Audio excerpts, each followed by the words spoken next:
Mambo, naomba maji yako kidogo tafadhali. Nina kiu sana. Jamani, njooni tuanze mazoezi ya kuimba.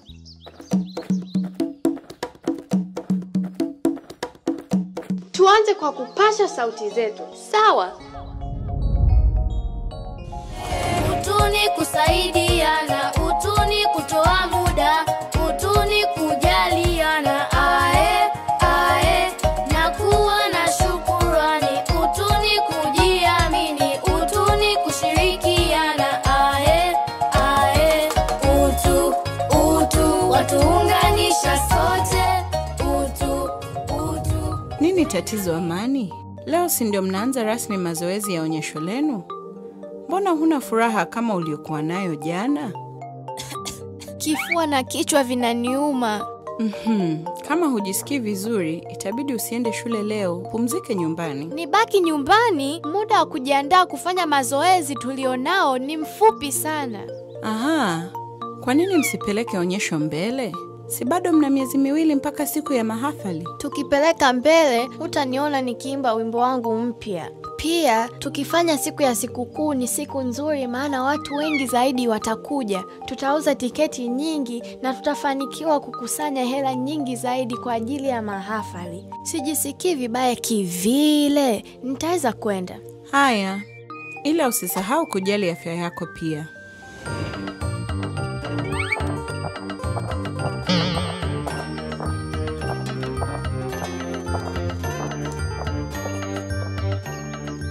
Tumaini yupo wapi? Ameshindwa kufika leo. Hajisikii vizuri. Mimi mwenyewe sijisikii vizuri. Lakini nimekuja.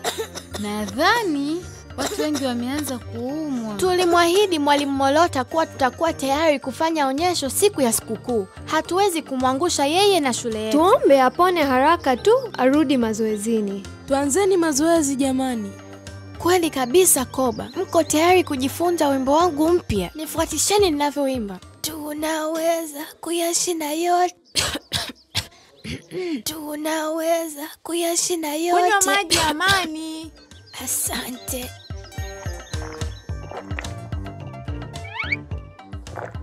Ngoja tujaribu tena.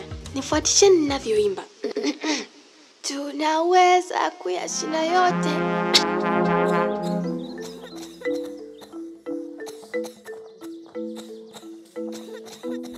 Jamani, na wewe pia.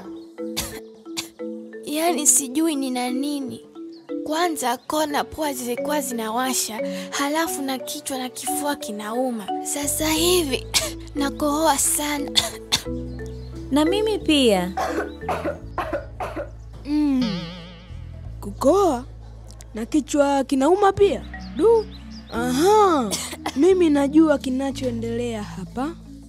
Ni nini kinaendelea? Unajua nini? Nilisikia wakubwa wakiongelea kuhusu ugonjwa hatari. Ni ugonjwa wa kichaa cha kuku, popo na ng'ombe. Jamani. Au kitu kama hiko. Sasa kwa nini unaitwa hivyo? Baada ya kukohoa unageuka kuwa kuku au popo au ng'ombe? Hata sijui, labda. Lakini kuna uwezekano wowote ukakufanya usione vizuri pia? Labda ni ugonjwa unaotibiwa na wanyama tu. Tumwambie Mwalimu Molota. Labda atajua cha kufanya kumaliza huu mlipuko. Akisema tusifanye onyesho tena je? Tusimsumbue Mwalimu Molota na matatizo madogo hivi. Bado tunaweza kuimba. Did you like this video and want to watch more? Subscribe to get exclusive access to premium content and more. Only in the Ubongo Playroom. Free for download today. The only place you can watch, sing, read, play, and learn with all your favorite Ubongo characters. What are you waiting for? Available in English, Kiswahili, French, Hausa, and more.